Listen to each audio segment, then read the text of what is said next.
Hello and welcome to the mobilegamer.biz digest. I'm Neil Long and every week I go for a walk and tell you what's happening in the mobile games industry. Here we go. Slightly different week this week, so we're going to do the podcast a little bit different. We're going to do the hard industry news up front, taken from the data, jobs and new games digest that we run every Monday, Wednesday, Friday. And then the second half will be a review of the stuff we are publishing as part of Critics Week, which is a special week of content in which I have commissioned 5 really good game writers to talk about the mobile games they play every day, but never really get to write about. So we have Christian Donlan, Chris Scullion, Lewis Gordon, Alice Bell, and Matthew Reynolds, all terrific writers who never really get to write about mobile stuff. So this is their week to shine. And I'm going to talk about those articles in the second half of this podcast. But for now, let's get into data, jobs, and new games. The big industry news story of the week is really Playtika and its strategic review, which effectively means it is up for sale again. So this is not the first time. As I note in the Data Digest article, Playtika has announced a strategic review with a view to a sale or some other form of transaction. They basically put out the same press release back in February 2022. In the intervening years, it tried to buy Rovio, if you remember that. Did not succeed, but it did end up buying Dice Dreams maker Superplay and In-Play Labs, makers of Animals and Coins. But despite all that, it appears to be up for sale. Stockanalysis.com estimates that Playtika would have an estimated enterprise value of $2.7 to $2.9 billion based on its latest financials. Market cap is about $1 billion, but that is down dramatically. The same website says that since January 15th, 2021, Playtika's market cap has decreased from basically 13 billion to 1.17 billion, a 91% drop in value. Morgan Stanley has been appointed to act as financial advisor for any potential transaction. So anyone with a few billion knocking around could buy Playtika.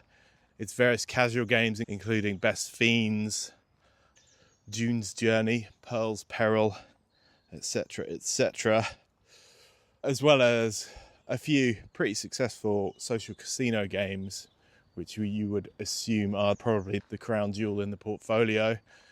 Those Superplay games are doing pretty well too. So Dice Dreams, Domino Dreams, Disney Solitaire, of course, in that portfolio as well. So we shall see what happens with Playtika, but yes, very much seems to be up for sale. AppMagic has released its Q1 estimates for the top earning games by in-app purchase. Honor of Kings is of course top, with $471 million in in-app purchases for the first 3 months of the year. Last War Survival, PUBG Mobile, Whiteout Survival, Royal Match make up the top 5. Monopoly Go, Roblox, Gossip Harbour, Candy Crush Saga, Kingshot make up the top 10. The notable risers and fallers include Monopoly Go, that is down a few spots. Gossip Harbour continues to rise. Candy Crush Saga and Kingshot are down. PUBG Mobile is the biggest winner in the first 3 months of 2026, up 9 spots compared to the previous quarter. There's also a very detailed Q1 report from Areem, the M&A advisory firm, that says IAP earnings are basically flat for Q1 2026 compared to last year. 20.5 billion estimated in-app purchase earnings for the first 3 months of this year. Loads more data in there, including some estimates on the top games. Last War Survival leading there, ahead of Whiteout Survival, Honor of Kings and Monopoly Go. I think perhaps most intriguingly, publishers headquartered in China accounted for the greatest share of in-app purchase revenue, during the 12-month period up to March 31st. Not a surprise, but still interesting to note. US-based publishers followed with $10.9 billion spent in that period, but that is down 14% year on year. Japan, flat. Singapore, up 22%. Turkey is also up 28% year on year. So, as you would imagine, Turkey and China grabbing the headlines there. There's also some data on M&A activity in Q1 2026, taking in Savvy's $6 billion acquisition of Moonton, Scopely's purchase of Loom for $1 billion. Elsewhere in Data Digest, there's Easy Brain topping 2.5 billion lifetime downloads. Misplay has completed its 5.3 million-ish acquisition of the gaming rewards platform Connected Rewards from Mobivity. UA startup Set with 2 T's has raised 30 million. That is on top of 27 million it raised in its Series A. Mag Interactive net sales fell 4%. Last Asylum, the new game from 37 Games, is performing pretty well. Released on February 28th. It's earned 7.4 million from 6.5 million downloads since launch, according to AppMagic. And another AppMagic slice of data, MapleStory earned $160 million since launch in November and is the top grossing RPG of 2026 so far. More granular detail to enjoy and some lovely graphs in this week's Data Digest on the site. That runs every Wednesday. Have a look. A couple of other little news nuggets that I didn't write up for the site because they're already covered elsewhere and I have nothing to add. But Ilkka Paananen, CEO and co-founder of Supercell, is getting the BAFTA Fellowship. This is effectively BAFTA's highest cultural honour. You know, the likes of Miyamoto, Kojima have got this one in the past. And it does kind of explain why Google Play is sponsoring this year's BAFTA Game Awards a little bit. I thought that was an odd choice of sponsor when that was announced, but now a mobile guy is getting the top award. That kind of makes more sense.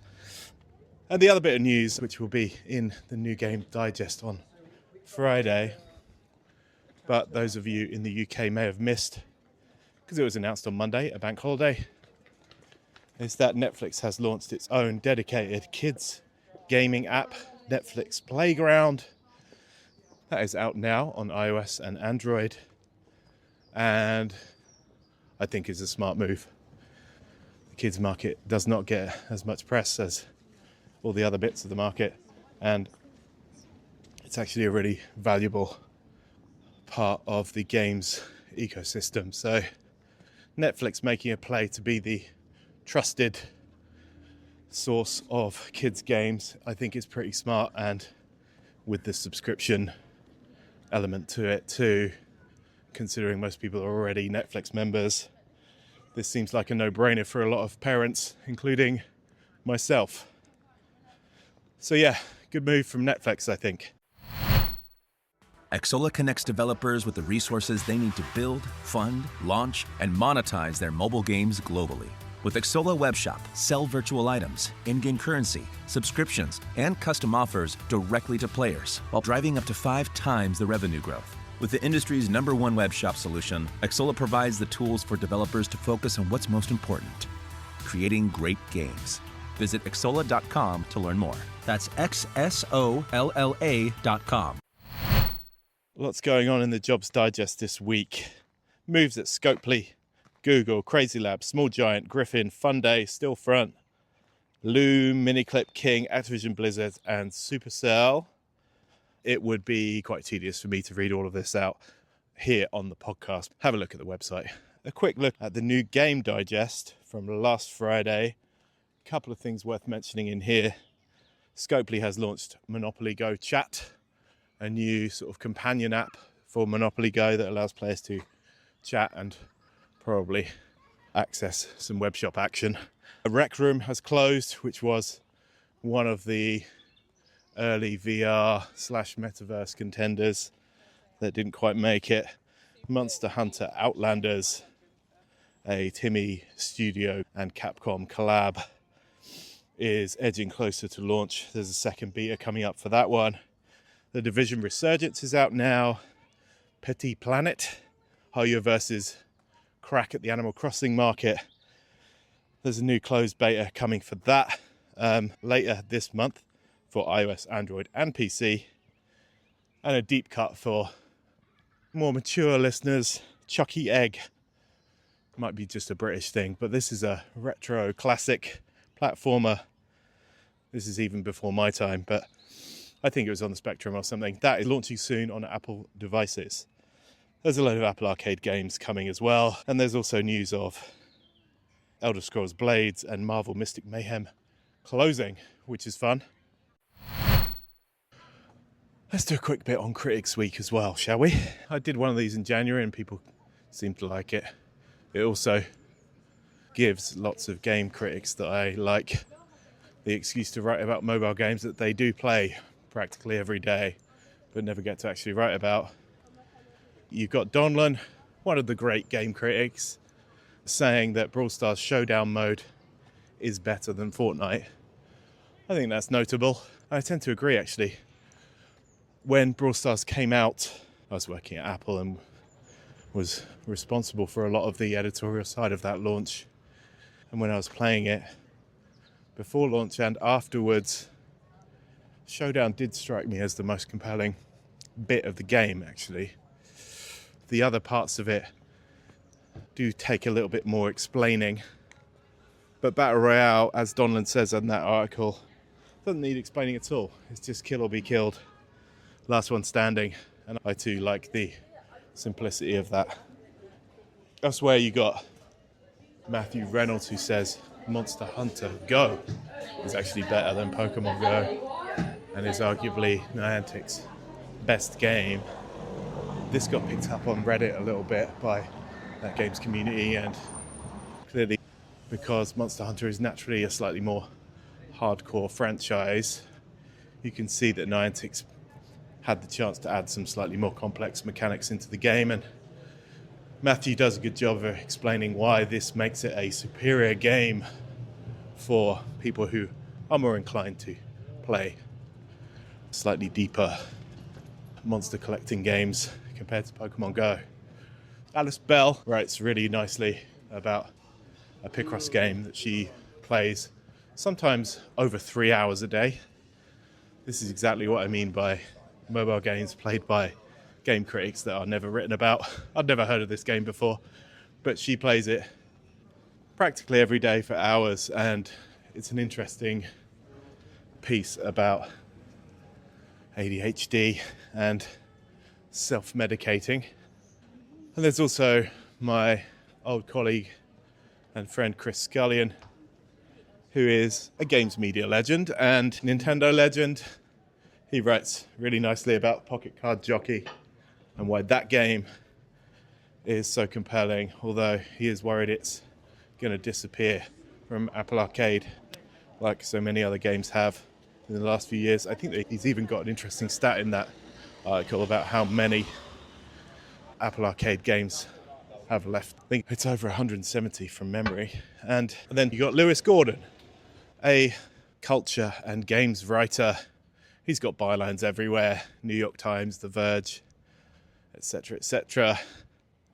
And he talks about New York Times games and why, after spending hours hooked on the likes of Candy Crush Saga, Pokemon Go, Super Mario Run, Grindstone, which is a deep cut on Apple Arcade and is absolutely fantastic, he's moved on from mobile gaming and writes really nicely about the mixed emotions that come with mobile games and their ability to suck you in and keep you playing.